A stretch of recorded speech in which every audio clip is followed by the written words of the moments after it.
Hello, j'espère que vous allez bien. Je vous retrouve aujourd'hui dans une nouvelle vidéo recette spéciale Halloween où on va réaliser des cookies monstres au matcha. J'espère que la vidéo vous plaira et on commence tout de suite avec les ingrédients.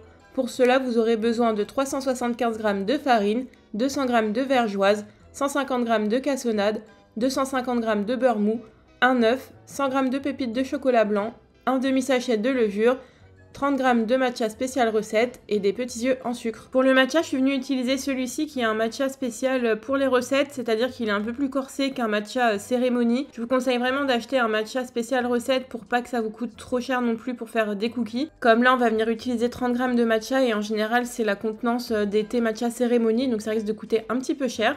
Et les œufs en sucre, je les ai trouvés chez Audio, mais vous pouvez les trouver en boutique spécialisée également. On va pouvoir commencer la recette. Pour cela, dans un saladier, travaillez le beurre bien mou avec la cassonade et la vergeoise pour que ça fasse un bon mélange. Vous pouvez utiliser vos mains pour que ce soit plus rapide ou un robot. Ensuite, ajoutez l'œuf et mélangez à nouveau jusqu'à ce qu'il soit complètement incorporé. Continuez en ajoutant la levure et le matcha et mélangez à nouveau. Ensuite, ajoutez en plusieurs fois la farine. Vous pouvez toujours vous aider de vos mains ou alors faire tout ça au robot, ce sera moins salissant.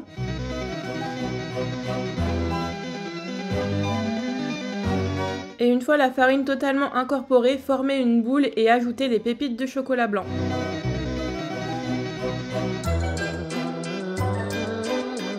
Pour finir, formez des petites boules et placez-les sur une plaque allant au four en appuyant légèrement au-dessus, puis enfournez pour 12 minutes à 180 degrés.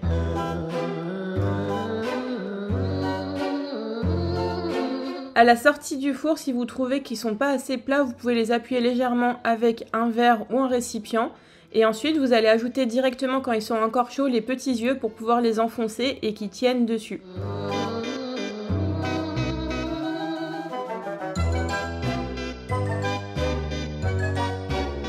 Avec cette recette, j'ai pu faire 2 fournées de cookies et comme vous voyez pour ceux-ci, à la sortie du four, je suis venue les rendre un peu plus ronds avec un emporte-pièce. C'est important de le faire quand ils sont encore chauds parce qu'ils restent mous et ils sont assez malléables et je suis venue ajouter les petits yeux par-dessus. Ensuite, j'ai réservé le tout sur une grille et ils sont déjà prêts à être dégustés. Comme vous l'avez vu, c'est une recette assez simple à réaliser et très rapide à faire et surtout très gourmande. Je trouve que c'est une idée vraiment originale pour Halloween et c'est quelque chose que vous pouvez faire assez facilement avec des enfants. Donc n'hésitez pas à me dire en commentaire si la vidéo vous a plu. Si c'est le cas, n'hésitez pas à la liker et à laisser un commentaire. Moi, ça m'aide à savoir si les recettes vous plaisent. Et si vous avez d'autres idées, n'hésitez pas à les partager également. Et je vous retrouve la semaine prochaine dans une nouvelle vidéo. Salut!